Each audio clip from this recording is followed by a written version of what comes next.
Do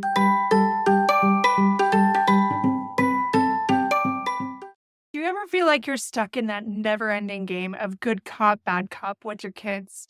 Well, what if I told you there's a way to throw away the playbook and still raise amazing humans? Today, we're peeling back those layers of gentle parenting and unconditional love, so stay tuned.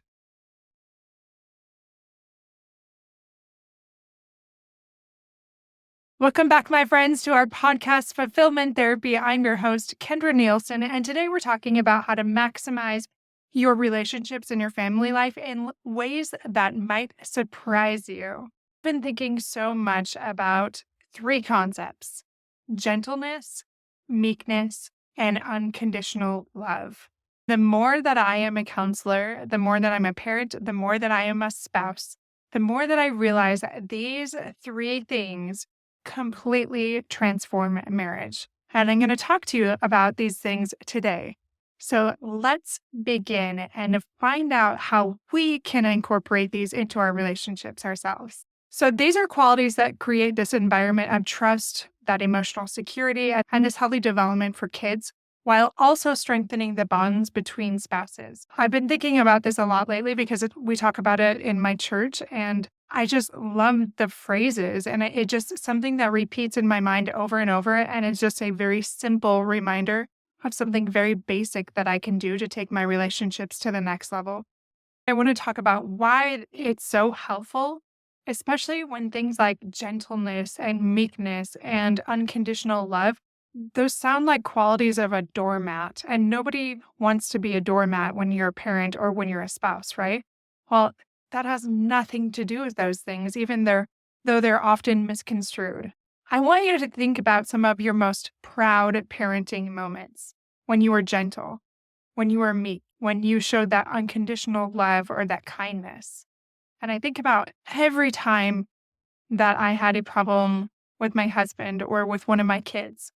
And when I did follow through and I was gentle and I was meek, there was almost always this softening of other people in the room and this beauty that unfolded that was so rich and memorable. So, we're going to talk about that today and how you can do it in simple ways in your home. It all comes down to that gentle parenting and nurturing with kindness. So, gentle parenting emphasizes that connection, that understanding, and that respect.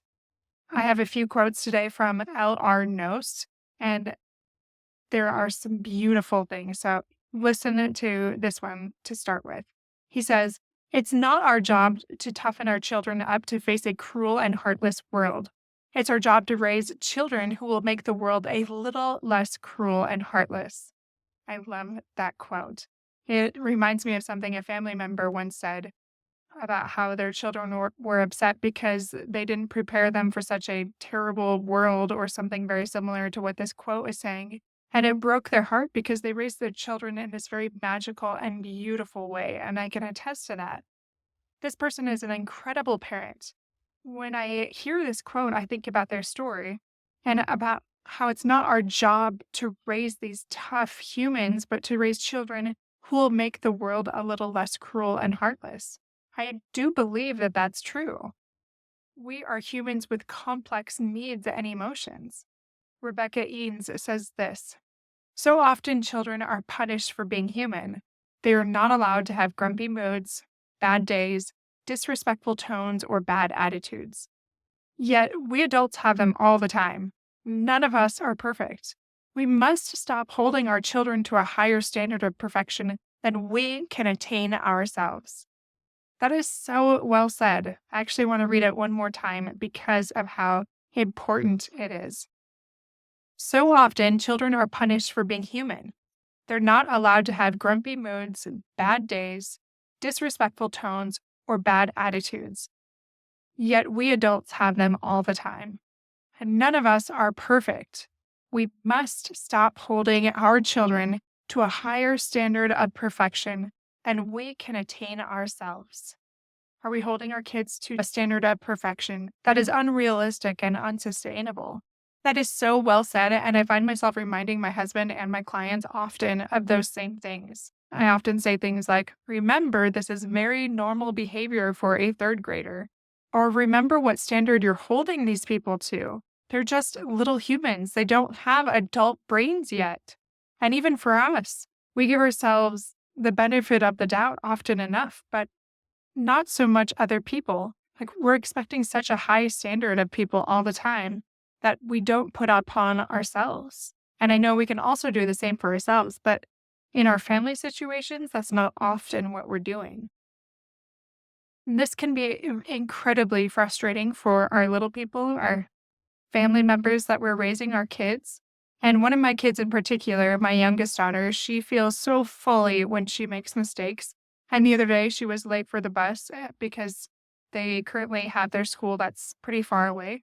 And sometimes, depending on morning traffic, it can take me 45 minutes to get there and back.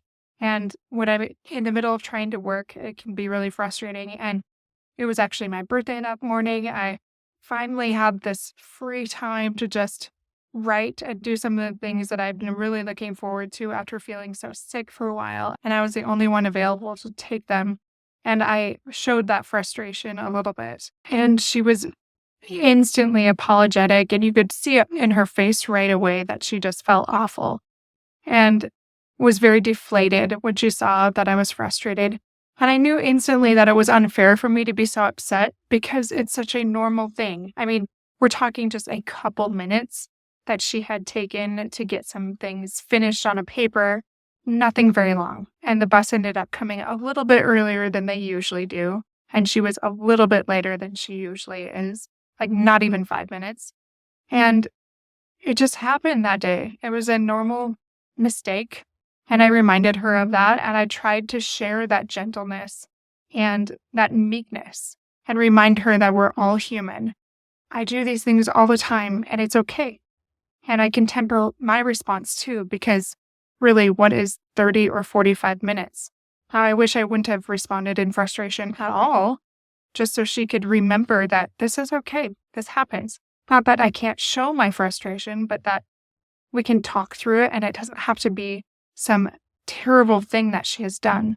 It's okay. There's space for us to have mistakes regularly because we're all doing it. And it's not that we can't course correct or anything like that. Now let's talk about some other practical examples of that gentle parenting. We can respond calmly to one of our kids' tantrums and offer that comfort instead of just going straight to punishment. Or we can use positive reinforcement instead of just harsh discipline all the time. Or we can explain the reasons behind the rules and the expectations.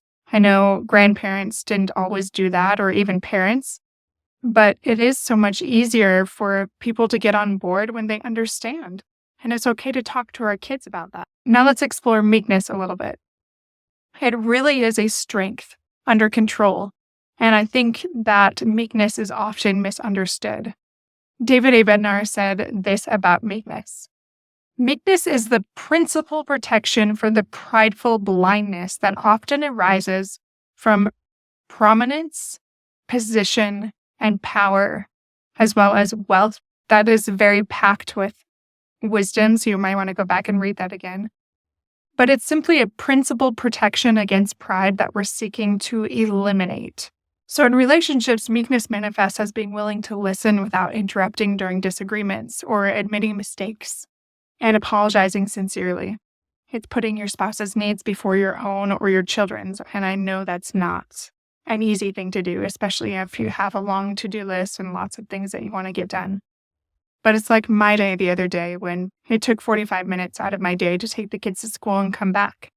That's meekness, and it's recognizing that we're all human and we all make mistakes, but there's space for that. I'm going to share one more example of meekness in marriage that comes from Jenna's story.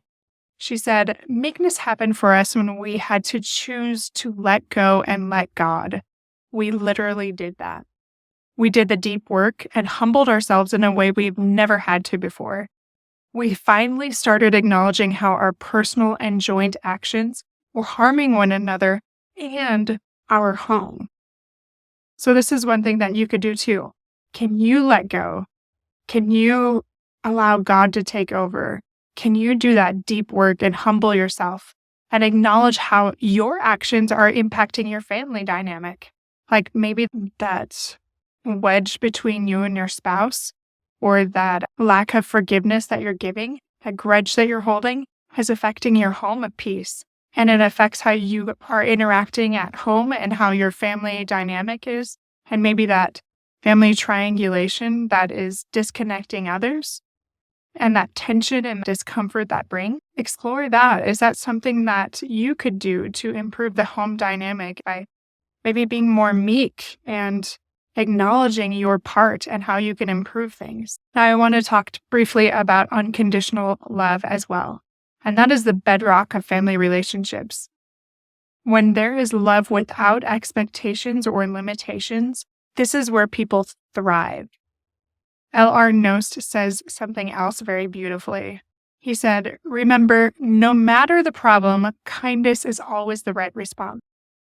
Think about your own situations when parenting or in your marriage, whatever it is. Was there ever a time when kindness would not have helped those challenges improve? Now, how can you show that unconditional love in your family? How can you show that kindness, that love without those parameters? We can separate a child's behavior from their inherent worth.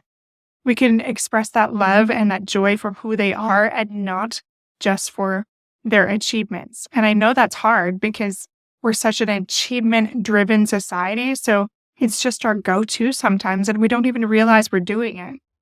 We can support and comfort our kids even when they make mistakes, like when my daughter was late for the bus and she felt awful.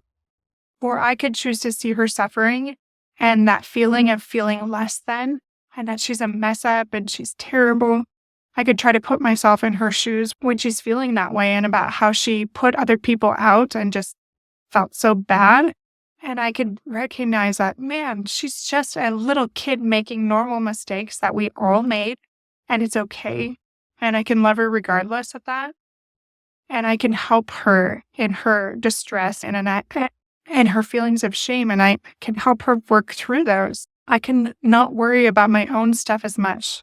I can think less of myself and more of my family and how we all need that extra help and that compassion and that unconditional love when we make mistakes. One of my clients chose to unconditionally love her child. And despite how many mistakes that child made because he had harmed a lot of other people as he was an older teen, my client chose to focus on who he was at his core and, more importantly, who he would become. So she made this effort to choose to see him as he was becoming and what he'd become even more so in the future. And think of what that did, because it did change that dynamic over time, not overnight, but it did happen over time. And as she started to treat him differently, he began to change in how he showed up and in their interaction. And he started to see more in himself as well.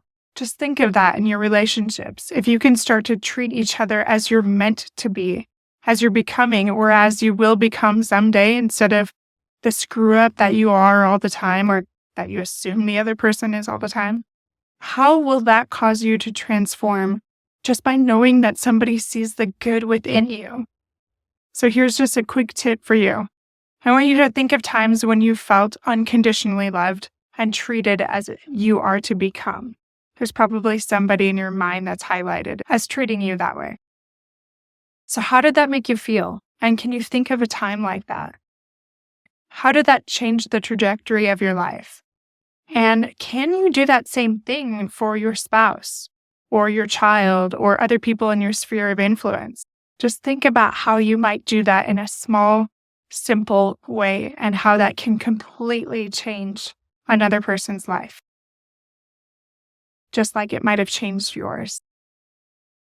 All right, my friends, just remember, as we incorporate that gentleness, that meekness, and that unconditional love into our parenting and into our relationships, we can transform our family dynamics and heal that generational pain.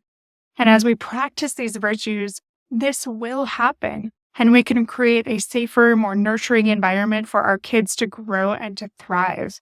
And we can break those cycles of harsh parenting and conditional love, but foster those healthier environments that will improve future generations. L.R. Knowles also said this very wisely. Life is amazing, and then it's awful, and then it's amazing again. Breathe in the amazing, hold on through the awful, and relax and exhale during the ordinary. That's just living a heartbreaking, soul healing, amazing, awful, ordinary life. And it's breathtakingly beautiful. My friends, when we embrace these principles, we create this legacy of love and compassion, and as well as this emotional well-being for our families and the world around us. And it is no small task, but it is so rewarding and worthwhile. So take the time to practice this gentleness and this meekness and this unconditional love, because it will bear amazing fruit. And just like L. R. Knowles said, it will be breathtakingly beautiful. Have a wonderful week, my friends. I'll see you back here in just a few days. And don't forget to go to fulfillmenttherapy.org under contact, and you can become part of our email list and be introduced to new offers as they come and tips every week on how to take your family life to the next level. So go ahead and sign up for that online. Otherwise, check out our show notes and you can find all the details and find out how to find us in all the places there. Take care.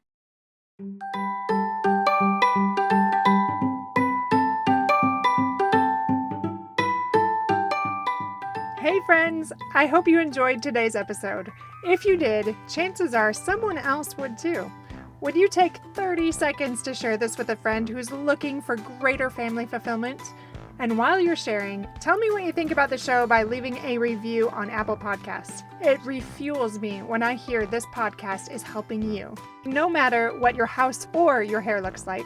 I'll meet you back here every Monday and Thursday morning for more episodes. Until then.